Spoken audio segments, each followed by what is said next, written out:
So it's December 31st and it's time for the 2018 Annual Boxing Awards. And this is voted for by you guys, and I will give my personal picks as I go through the results for each category. So, first of all, Pundit of the Year.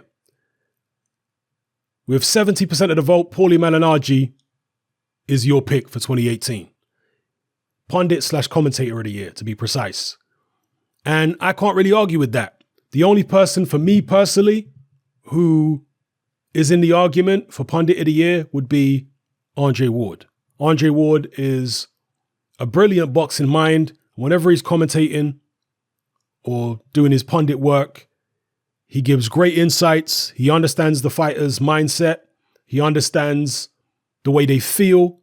He understands the tactics, so on and so forth. I think Andre Ward is very underrated as a pundit/commentator, but I can't argue with 70% of you who have said that Paulie Malignaggi is your pundit/commentator of the year. So I'm going to go with that too. Interviewer of the year. 58% of you pick Kugan Cassius. So he is your interviewer of the year for 2018. And as great as Kugan is, and I rate the man highly, and I can't sing his praises enough, to be honest with you, for what he's done for the world of boxing interviewing.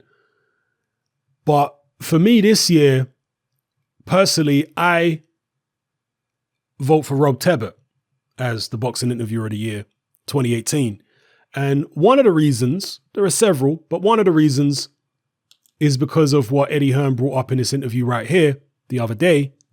He pointed it out. And in this interview, some of you may have seen this, he basically, maybe accuses is a too strong a word, but he basically says to Kugan that Kugan doesn't interview every promoter in the same way. And that essentially he gives Eddie Hearn a lot tougher questions than he will do to Frank Warren. That's basically who he was talking about. That when it comes to Frank Warren, he's scared to ask certain questions. Now, I don't want to say he's scared, and I'm certainly not going to say that if I was in Kugan's position, I wouldn't behave in the exact same way that he's behaving, because at the end of the day, he don't want to get banned from Frank Warren shows. And Frank Warren can be a very fiery and reactionary character. And if you don't like the slightest word out of place, you might not get that press pass again to his events. You understand? And I'm sure IFL don't want that. So they're being careful with regards to Frank Warren because he's not as approachable as Eddie Hearn. You can't put him on the spot the way you can put Hearn on the spot, because Frank Warren will get angry with you. And we've seen that many times. But be that as it may, Rob Tebbett has got a particular interview style where he's professional, but informal at the same time. You know, he has a certain level of joviality, if that's even a word, to his interview style. And because of that, because he's like this slightly cheeky chappy demeanor, he can get away with asking tough questions without the interviewee getting too offended about it. You know, and when I say tough questions, it's all relative, but questions that Frank Warren would ordinarily get upset about, Rob Tebbett asked. In fact, Frank Warren did get upset with Rob Tebbett asking him certain questions because Rob has got this effervescent demeanor, he was able to get through those rough patches in the Frank Warren interviews. He asked him about StubHub. He asked him about, several other things which other interviewers didn't ask him about.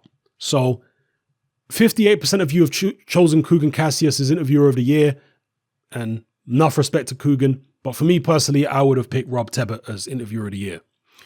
Next category, most improved fighter of 2018. You guys have picked Dylan White with 59% of the vote. Me personally, I would have said Josh Warrington. And the reason I would have differed with you guys on that is because Josh Warrington really proved me wrong in 2018, whereas Dylan White really didn't. Dylan White did great in 2018. The knockout win over Lucas Brown. I thought he would beat Lucas Brown. I predicted he'd beat Lucas Brown. The win over Joseph Parker, I saw the Joseph Parker fight as 50-50. So the fact that Dylan White won didn't shock me. It was a 50-50 fight going in. And then the Chisora fight, I picked him to beat Chisora.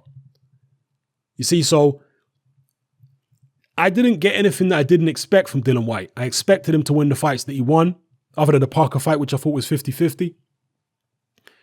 But with Josh Warrington, I really didn't think he'd beat Selby. And I really didn't think he'd beat Frampton, particularly Frampton. There's no way I saw him winning that fight. I'm not saying it was impossible for him, but I strongly favored Frampton to beat Warrington. I mean, Warrington is a guy who has how many KOs in his record? Like 6 out of 20 odd fights, whatever it is he's had. So to be battering Lee Selby and Carl Frampton around the ring and hurting them both multiple times, I can't give him enough credit for that. And to me, that was shocking. It was surprising. And that shows improvement. He's a much better fighter, Josh Warrington, than I thought he was. And I think he's improved massively in 2018. So for me personally, Josh Warrington is my pick for Fighter of the Year 2018. But I can't argue or grumble with your pick either. 59% of you taking Dillian Whyte as Fighter of the Year 2018. Next category, Prospect of the Year. 58% of you pick Joshua Buatsi. He's your pick. For me personally, I would still say Josh Kelly was my Prospect of the Year for 2018.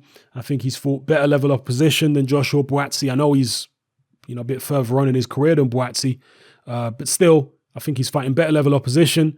And yeah, for me, he's just Prospect of the Year. Shakur Stevenson, a lot of people are sleeping on him, and I'm probably sleeping on him, to be honest with you, no homo. Pause. I'm probably sleeping on him too. I haven't seen that much of him since I covered him in the Olympics. Since he turned over as a professional, I've seen 1 or 2 of his fights, but I definitely need to get caught up on Shakur Stevenson. But yeah, my personal choice for Prospect of the Year would be Josh Kelly. But again, I can't grumble with you guys picking Joshua Buatsi, 58% of you. The British public, when it comes to a prospect, they like somebody who's going to get their head down, deliver the goods, knock people out, look impressive doing it, and be willing to take on their domestic rivals. And that's what Joshua Buatsi is willing to do. Very businesslike, and that's what the British public like about him. So yeah, can't argue with you guys in terms of your pick, but personally I would have said Josh Kelly. Troll of the Year 2018, Amir Khan. I ain't going to argue with that, people. Khan is the gift that keeps on giving. I mean, was the AJ situation this year or was it last year? I forget now. With Khan accusing AJ of sleeping with his wife and all that business.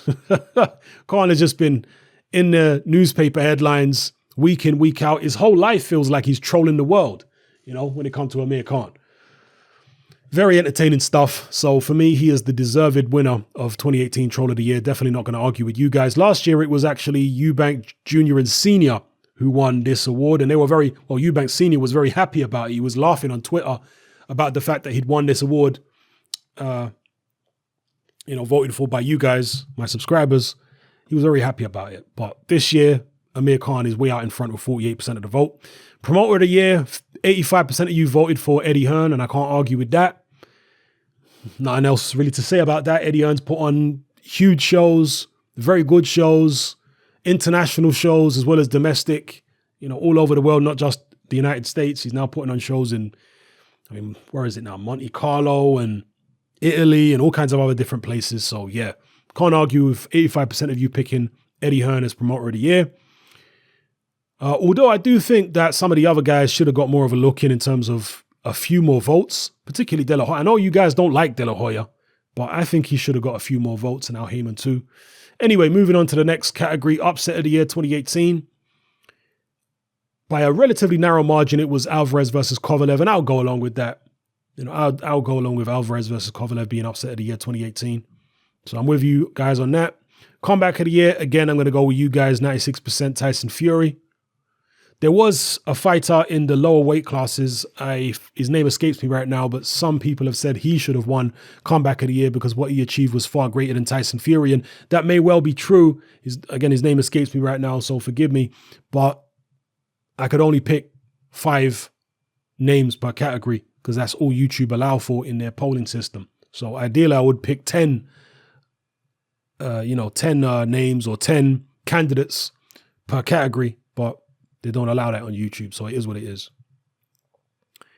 Yeah, Tyson Fury, 96%. Can't argue with that. Trainer of the Year 2018. Next category. Ben Davison won it by 2% with 41% of the vote. Runner-up was Anatoly Lomachenko. Now, Ben Davison did great. He quarterbacked Tyson Fury's comeback against Sefer Safiri, Francesco Pianetta, and obviously the draw with Deontay Wilder, where he had to pick himself up off the canvas twice. Ben Davison remained very calm in the corner, gave very good instructions, and really proved himself at the very highest level. So you have to give Ben Davison a massive amount of credit. He's only a very young trainer, 26 years old. So to be dealing with the kind of pressure that he's been dealing with, it says a lot about the man. So you have to rate Ben Davison highly. Definitely an up-and-coming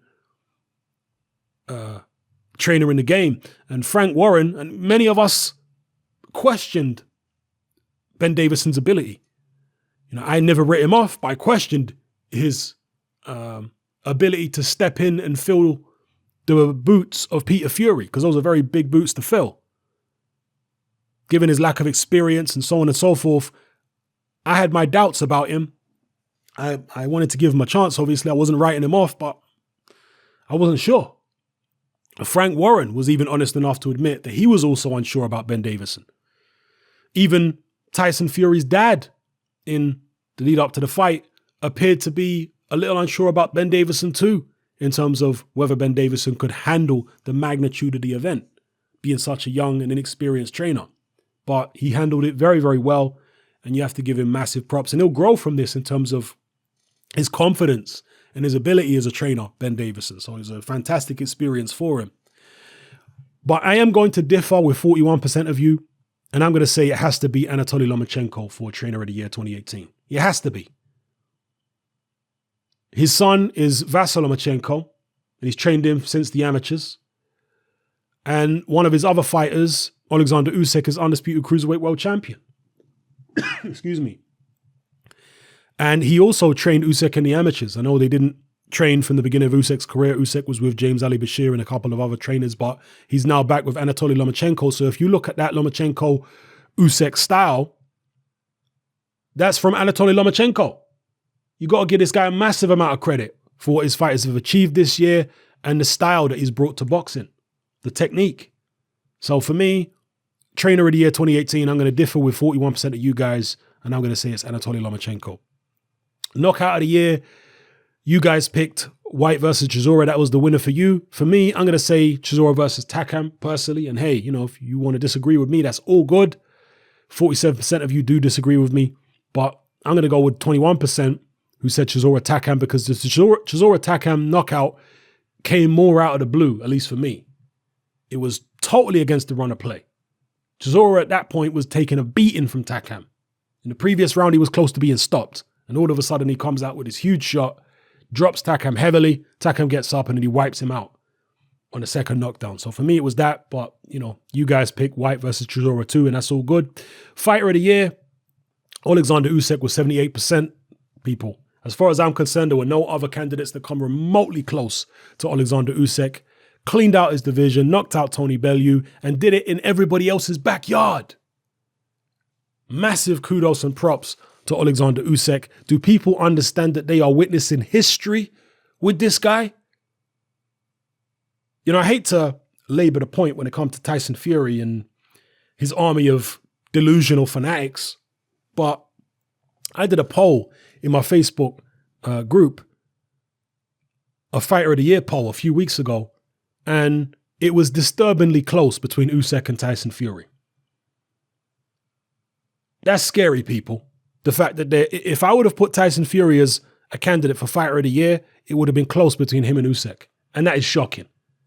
Because in reality, nobody in their right mind should be voting for Tyson Fury as Fighter of the Year in 2018, as long as Usyk is in that same poll.